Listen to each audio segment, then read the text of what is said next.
सरपंच बाबा को लेकर गांव के घर के बाहर जाता है। ओहो, तो ये वो चुड़ैल है जो उन लोगों को निशाना बनाते हैं जो गांव को बदलने का सपना देखते हैं।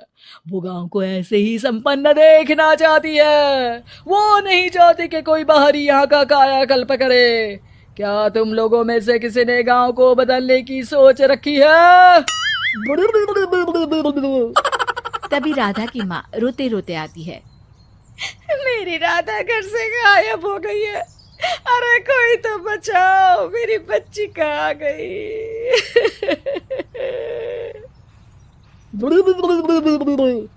ले गई वो चुड़ैल, तेरी बच्ची को ले गई। अब वो उसे श्रापित करके छोड़ेगी। उस पर चुड़ैल का साया हो जाएगा। तभी बुरी सी हालत में राधा भी वहां आ जाती है। उसके बाल चुड़ैल की तरह फैले होते हैं और कपड़ों में खून लगा होता है। सभी राधा को देखकर डर जाते हैं। माँ, पता नहीं मुझे कौन उठा कर ले गया था।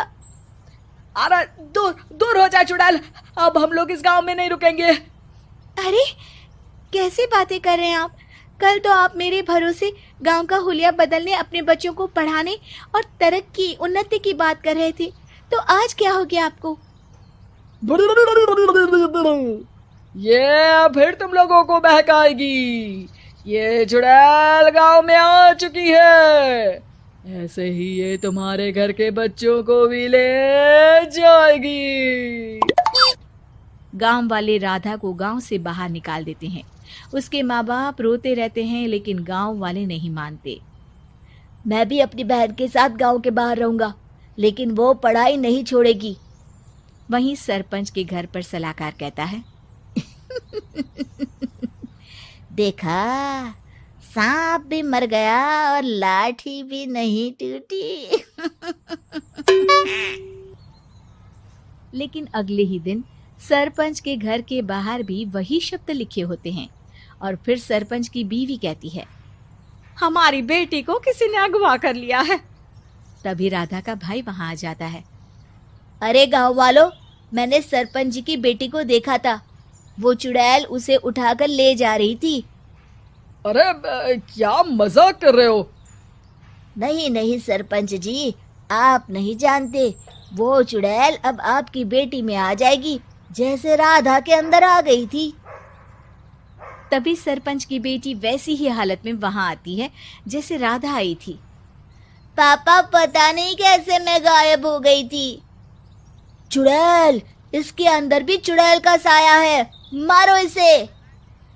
अरे नहीं नहीं, इसे भी राधा के पास गांव के बाहर ही भेज दो। अरे चुप रहो, मेरी बेटी कहीं नहीं जाएगी और चुड़ैल वुड़ैल कुछ नहीं होता है। अरे कैसे बात कर रहे हो सरपंच जी? आप तो बोल रहे थे कि आपका फैसला भगवान का ज्ञान होता है, तो अपने पर बात आई तो अब आप ऐसे बोल रहे हैं। अरे ना ना ना, आपको अपनी बेटी को त्यागना ही होगा। अरे बुलाओ बाबा को। राधा का भाई बाबा को ले आता है, जिसे अब गांव वालों के डर के कारण सच बोलना पड़ता है। मैं कोई बाबा नहीं हूँ, मैं तो मोची था। ये सलाहकार महोदय ने मुझे कहा था एक्टिंग करने को। अब वो मुझे पैसे देने वाले हैं। अब मुझे माफ कर दो। गलती हो गई, मुझे माफ कर दो। तभी वहां राधा आ जाती है। देखा सरपंच जी, जब गांव के बच्चे साक्षर होंगे तो आप जैसे लोगों की चालाकी नहीं चलेगी।